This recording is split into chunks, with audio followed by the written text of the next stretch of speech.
We're going to start off looking at sum and difference formulas with cosine. So first of all, I want to just point out this chart.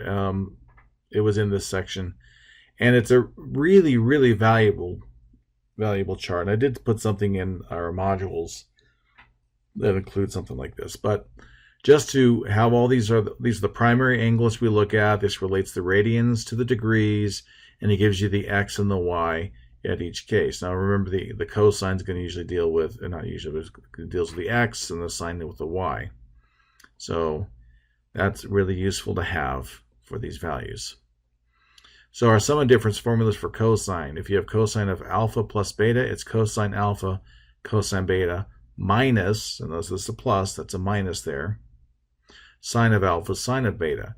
And cosine of alpha minus beta is cosine alpha cosine beta plus sine of alpha sine of beta. So notice the structure. So cosine for a sum is cosine of the first, cosine of the second, then minus sine of the first, sine of the second. For cosine of a difference, cosine of the first, cosine of the second, plus sine of the first, sine of the second. So let's look at finding example one here. Using the formula for the cosine of the difference of two angles, find the exact value of cosine of 5 pi over 4 minus pi over 6. So that's going to be cosine of 5 pi over 4 times cosine of pi over 6 plus sine of 5 pi over 4 sine of pi over 6. Now cosine of 5 pi over 4 is negative square root of 2 over 2. Cosine of pi over 6 is square root of 3 over 2. Then we have plus sine of 5 pi over 4 is negative square root of 2 over 2. Sine of pi over 6 is 1/2. So we have negative square root of 6 over 4 minus square root of 2 over 4. And then we can factor out, right, we can combine these as negative square root of 6 minus square root of 2 all over 4. Or we can say the negative of the square root of 6 plus the square root of 2 over 4.